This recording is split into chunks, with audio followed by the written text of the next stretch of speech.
Hi, everyone. This is Lisa Hall with Tight Ship Business Coaching, your business success coach. And I'm excited to be here today with a good friend of mine and business partner, Sharon Hibbard. She is going to be one of the breakout speakers at Destination Freedom, which is August 27th, 2015. Right here in beautiful Knoxville, Tennessee at the Gettysview Country Club. And so the point of this interview is for us to get to know Sharon, get to know her business a little bit, and also to learn about what she's coming to share with us at the event so that you can start to pick your breakout sessions and get excited about the opportunity to learn and grow your business. Sharon, thank you so much for being on the call today. I'm just thrilled to have you. Thanks so much for having me, Lisa. I'm excited to be here, and I cannot wait for the event. It's going to be such a blast. I'm excited as things are coming together. I was just thinking today, it's about 5.5 weeks out, and as things are starting to roll together, I'm getting more and more excited about it, and can't wait for everyone to come out and see what I've put together for them. So as we get started, just tell us a little bit about what you do. Okay, well, I refer to myself as a message to money mentor, and basically what that means is I'm a communications coach. I work with my clients to express the message that they need to attract their ideal clients with, the message that talks about the value of their product or service in their business. And then I help them to decide the best vehicles to deliver or communicate that message both offline and online so that they can reach the right people in the right place at the right time. And we do this through creating compelling content, whether it's copy for a web page, a script for a signature talk or a workshop, or even just your 30-second elevator pitch. We craft your message into the form of content that's going to be the most effective for you to market and grow your business. That's what I do. That sounds absolutely amazing and perfect for this conference, because that's really what I want to help business owners do, is get a little more ease in their business and a little more efficiency so that they can spend less time yet make more money. And it sounds like that's one of your core principles with your business. It definitely is. In fact, I've learned through the process of identifying clients' messages, and in my own experience, what I was able to do is actually cut my marketing budget down to 1/3 of what I had been previously spending by getting very clear on my own message. And I noticed that my repeat and referral customer base grew to 68% in my previous business just by being super clear on my message, who my target audience was, and the best vehicles to reach that audience. So I'm really confident with what I do, and I would love so much to share it with the business owners in your audience. That's exciting. 68% increase of repeat and referral customers. That's incredible. Good for you. Awesome. How did you get into the business that you're currently in? Well, that's kind of a story, and if you've got a few minutes, I'd love to share it with you. It will sound like my career took a little bit of a detour, but really it all makes sense in the end. So if you've got a minute, I'll be happy to share that with you. Absolutely. We love a good story. All right, sounds great. Well, it all started obviously when I was really young, and it's a story about learning how to communicate. I was born into a very non-creative family. They're all very math and science oriented, and they're also very success-driven perfectionists, you know, the very achievement-oriented family. I, on the other hand, was more the creative type. I love to color and draw and do creative writing and things like that. So I was kind of the black sheep of the family. And I was always being put into situations with all the smart kids in school, and I was told to use my big girl words from the time I was 3 years old. Well, it was very challenging for me to be myself and express myself with this crowd of let's call them ultra techie, smarty pants kids. We just didn't relate very well. But I learned that it was okay to express myself through creative means. When I would do a painting, when I would sing, when I would play a musical instrument, all of a sudden other people started to relate to me. So for me, it was about learning how to communicate through creative expression. And it didn't matter that I wasn't a techie or math-oriented or science-based. It was okay to be a bit artistic. Well, so the years passed, and I decided when I was going to go to college that I was going to be an artist when I grew up. Well, let me tell you, to my techie family, that went over like a lead brick. They said to me, you cannot make a living as an artist. That is not what you're going to do. So we agreed that I would go to school and get a degree in education. I would become a teacher. But I could teach art education and fine arts if that's what I wanted to do, to express my creative nature. Well, I didn't think that was what I wanted to do, but now I'm glad that I did, because by getting my teaching degree and becoming certified K through 12 as an art teacher, what I learned is how to address an audience, how to educate an audience, how to become a good teacher. But through that process, I also learned that teaching was not going to be my permanent profession. Why? They stuck me in a student teaching group where I was teaching high school students art class. They didn't want to be there. It was an elective to begin with. They were only 2 years younger than I was, and they literally kept climbing out the windows because they didn't want to be there, and they put my classroom on the first floor. Not a good idea. So I got very frustrated, and I decided that teaching was not going to be my career. So I transferred schools, and I decided instead to get a marketing degree. I thought, okay, I can create ads, I can do advertising, I can communicate with people that way. That's a combination of my creative expression and working with other people in a communication venue. So I got my degree in marketing, and I decided to pursue that route, and I got several jobs, a series of jobs over the course of the years in marketing and advertising.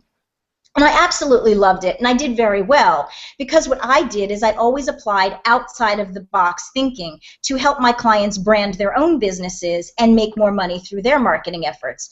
I showed them that just because you're a makeup company doesn't mean that your branding has to be pink. I mean, that's a little bit outdated. So I ended up doing very well for a few years with several different advertising agencies, and eventually got noticed by a women's clothing manufacturer. And they brought me on board to be their director of marketing, to help rebrand their company and grow their business. That was an amazing opportunity for me. So I did exactly that. And I really thought I was at the pinnacle of my career. I was learning to help these companies express their brand, their personality, and their marketing message through creative means. It was hands-on. It was working with the client. I loved it. Well, then a change point came. I was noticed again by another women's clothing manufacturer who wanted to bring me on board to be their marketing production manager. They offered me a huge salary increase, so I thought, this is great. This is what I want to do. $12,000 a year increase at that point was huge for me. So I accepted the position. And fortunately, that mistake turned out to be the best thing I could have done, because I ended up hating the job. What they ended up doing was putting me on the press, and I had to oversee the color combinations and all of the artwork that was being produced for their marketing department. It wasn't a creative aspect of me at all. It was smelling stinky ink and making sure that the printing came out okay and coordinating the shipments. All the money in the world couldn't get me to stay at that job. So what I decided to do was look for another way so I could get back into using my own creativity to express the message. And I found interior design. What I ended up doing is detouring my career at this point, and I got hired by a furniture company to sell their product and be their on-staff designer. Well, I thought, this is great. Now I have another venue where I can express my creativity. And I learned to create floor plans for my clients and room designs. And the best part of the job was that I got to listen to my clients and learn how they wanted to express their personalities in the designs that we created for their individual rooms. The problem came in where this store wanted me only to sell their own product. And that wasn't necessarily what my clients needed or wanted. So I decided at this point I needed to really get better at working with the clients and interpreting that into selling the store's product. And I went back to school yet again, and I got my certified interior design degree.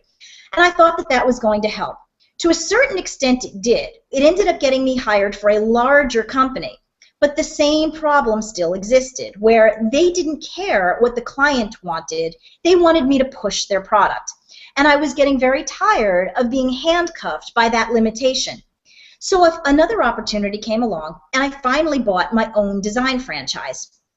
And I was now able to sell any product that I wanted, any service that I wanted, and I could truly give my clients what they wanted, a design that reflected their taste, their personality, and their lifestyle.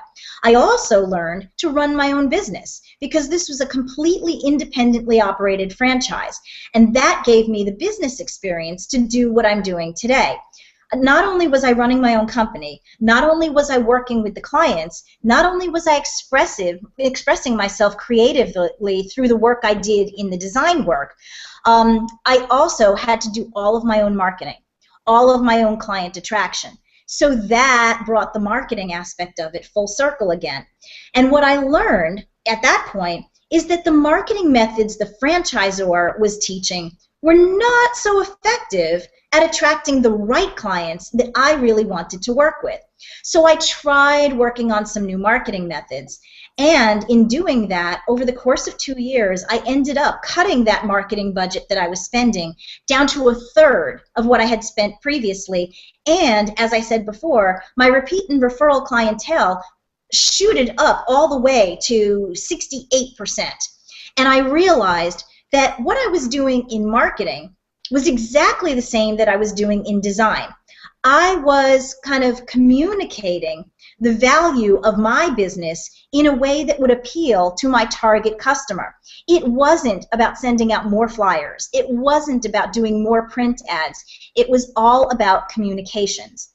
It was about communicating my message to my client, and my design work was all about communicating my customers' design ideas, their message, into the execution of their designs for their rooms.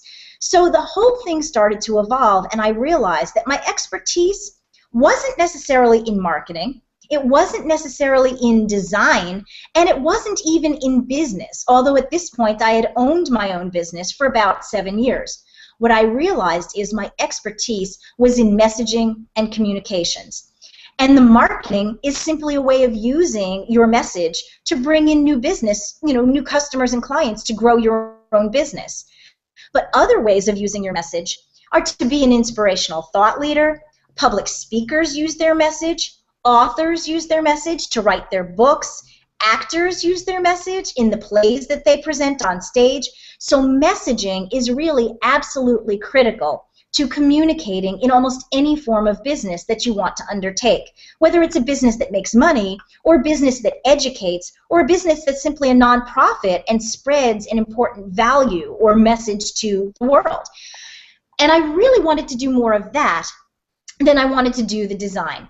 So I decided it was time to shift gears yet again. Although I love the design work, I was not the best designer on the planet. But I was learning that I was really, really good at translating my client's vision into a design, which yet again is an example of messaging. So I said, okay, how can I do this? I'm going to go and get a business coaching certification. That way I can become a marketing coach and help designers grow their businesses the way I grew mine, and I can help other businesses spread their message the way I learned to spread mine to attract more clients. And I thought that that was the golden ticket. So I put myself out there as a business coach, and I said that I was a marketing coach, and that went okay for about a year. And then I realized that I also wasn't bringing in enough clients to really grow my business. And the reason was I wasn't expressing my own message the most effectively that I could. So I took a step back, and I said, okay, I don't want to position myself anymore as a business coach, as a marketing coach, because really what I am an expert in is communications. I am a messaging mentor. I really love helping my clients identify their own message and express it in whatever creative form is most appropriate for them. Not everybody is going to do online marketing. Not everybody is going to love public speaking, and not everybody is going to love networking. But the bottom line is, whatever form of expression you use, your message is still the same. So if I can help my clients clearly identify their message and then show them how to turn that message into content, copy, a speech, a networking speech, anything they need to build their business, then I'm really fulfilling my purpose, and I'm helping them to use creative expression in their own unique way to grow their businesses as well. That's when I decided to position myself as the message to money mentor. I help you get crystal clear on your message and then monetize that message by turning it into compelling content and copy so that you can express that message, grow your business, attract the right clients, and do it in a way that's truly authentic and inspiring for you. And I know this is a bit of a long story, but I really feel that my entire journey, although I've taken a few detours, makes me so uniquely qualified to do what I've decided to do today. And I absolutely, finally love where I am. I think I want to do this now for the rest of my life. And I'm happy because my clients really are responding. All of a sudden, my business has been taking off since I got clear on my own message and am able to help the others do the same. Isn't that kind of neat? That's awesome. And there are so many things I can pull out of that story. But I think what really hit me, because you know that I was a late bloomer entrepreneur as well. You know, I had a whole bunch of careers before I came into what I'm doing now. I've done some entrepreneurial things in the past. I was a teacher. I worked in corporate. And I think what's so inspiring about your story, not only what you help your clients do, because the messaging, I agree with you 100%, is so critical, but I love that you are showing other men and women that you don't have to be 21 to start your own business, you know, and I think I know you well enough to know that, you know, you're not in any hurry to retire. You're interested in growing your business, and I've got to fly. You know, so I think that's a really inspiring piece to take away. So I hope people grasp that. And I think, Lisa, the truth is that if you love what you're doing, and I really do love what I'm doing, you never want to retire because it stops feeling like work. And honestly, I think it's better when you're a little bit older than when you're 21, because it's the journey itself to becoming the business owner that I am today that made me love what I'm doing now. I had to learn about myself, and I had to learn about how to relate with other people and use my talents and my life experience to do something that is really, truly meaningful. Look, I'm in my mid-40s, and it took a while for me to figure out exactly the right fit for me. But once I found that right fit and it all came together, not only am I enjoying what I do more, but my clients are responding more, and that's making my business more successful, and I'm able to do something that I love that's supporting me to the level that I need to be supported. I can put food on my table. I love the work I do. It doesn't feel like work, and it's going great places. So you know what? I may never retire. I love this. That's awesome. I agree with you 100%. My job does not, or my business, whatever, you know, doesn't feel like work. I mean, I get to hang out on Google Hangouts with great people. Who gets to do that every day? So what is more often? It's kind of cool. It is kind of cool. So what is the favorite thing about your business? Like, what do you really take joy and pleasure from? Well, because for me, it's all about showing others how to communicate more effectively. To me, that's the bottom line. So when I see it click for my clients, that they're crystal clear on their message and they know how to express that message, and they're not afraid anymore to go to a networking event, to introduce themselves to someone and say what they do, when all of a sudden they get it and they feel confident in sharing with others what their message is all about, that is so rewarding to me, because I watch them go from absolute frustration and struggle to effectively communicate and get that message out about their business to, oh my gosh, I know what to say, and it's working, and I'm getting clients, and they actually like what I have to offer. When I see that transformation occur for my clients, oh my gosh, that is what makes it all worthwhile for me. And it's been the same thing for years. When my design clients used to see the finished rooms, and they come into that room and they say, oh, this is so me. Oh my gosh, this is exactly the way I wanted the room to look. What that means is they communicated their message, their vision to me, and all I did is help them translate it into a reality. And I do the same thing for my clients now. I take their message, their vision, I turn it into that reality for them. And when they get that aha, oh my gosh, I love it moment, that makes it all worthwhile to me. That's my favorite part, without a doubt. I can really relate to that as a business coach. So thank you for sharing that. Sure. So the name of the business conference is Destination Freedom, Building Your Dream Business on Your Own Terms. Sounds to me that's kind of like what you've done. Can you share a little bit with us what that concept means to you?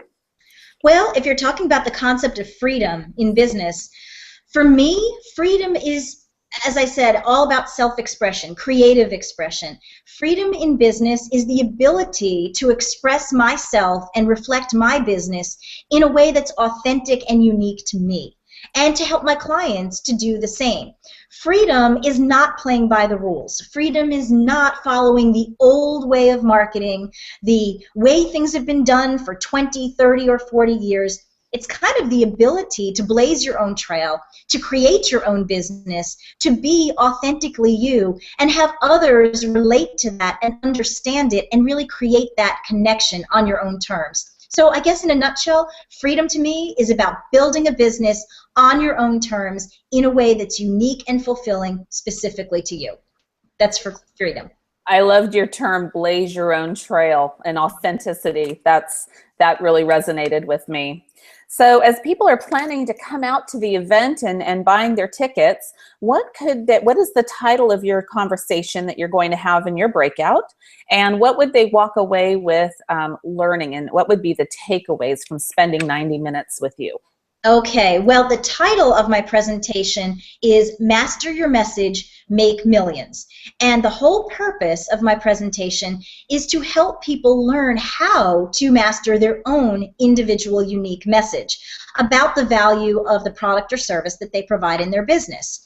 By the end of our breakout session, I hope people to have an understanding on how they can get very clear what their own message is, why they're doing what they do in their business, and how to communicate that message to those who need to hear it the most, aka their ideal target audience or their ideal customers and clients. I'm also going to give people in this session a very good idea of the various vehicles they can use to express that message, whether they want to reach their audience through offline means or online means, whether they want to understand how to easily create a signature talk, a 30-second elevator pitch, a script for a webinar or a teleseminar. I'm going to show them the basics of compelling content creation. I'm going to teach them the 5 essential elements of engagement that have to be part of every piece of copy and content that you use to market your business in order to make that vehicle of delivery super effective so that your clients will respond to it and you'll actually attract more clients, close more sales, and ultimately make more cash. That's where the make millions part comes in. Now, I can't guarantee that by mastering your message, you'll be able to make millions. But really, if you do become clear on your message and you learn the best ways to communicate that message to those that need to hear it, really the sky is the limit. You could make thousands, you could make millions, or for all I know, you could make billions. It all depends on how far you want to take it. So my session is intended to help you master your message and ultimately, depending on your choice, make millions. That's fantastic. And one of the things I hear when I work with small business clients is content creation holds a lot of people up. Messaging holds a lot of people up. They wait till it's absolutely perfect. They wait till, they have an idea for that next blog and they hesitate to put their content out into the world. So I think your breakout is going to be extremely beneficial for those in attendance. So thank you so much for agreeing to being one of the breakout speakers. I'm absolutely thrilled to have you. Oh, you're so welcome. I think my goal really is to make that part of it easier for people because I agree, people do get so hung up on the copywriting and the content. And the truth is, if you have a format to follow, if you have a rinse and repeat structure, and you're using a consistent message every time you create a new piece of copy or content, it really can be very easy. My goal is to take the stress out of it and to let people walk away with more confidence so they can do it for themselves They don't have to pay money to hire a copywriter to do it for them, and they don't have to stay up at night saying, oh, if I could only get my content done, I could finally grow my business. Well, you can, and you can do it now, and I'm going to make it easy for you. Oh, that's fantastic. I'm excited to come into your breakout session and hear your wonderful content as well. So thanks again for being on the call. And if you are interested in getting a ticket or finding out more about Sharon or any of the other breakout speakers, you can go to destination-freedom.info. The website has a buy your ticket now button, and Sharon and I both cannot wait to meet you and to help you grow your business, because that's both of us, that's what we're all about, helping others achieve the success that they would love to have. So we'll say goodbye now, and we'll see you at Getty's View for Destination Freedom on August 27th. Bye-bye. Bye. Thank you so much, Lisa. You're welcome, Sharon. See you very soon, in just about 5 weeks. Cannot wait. You take care, and we'll see you then. Bye-bye. Bye-bye.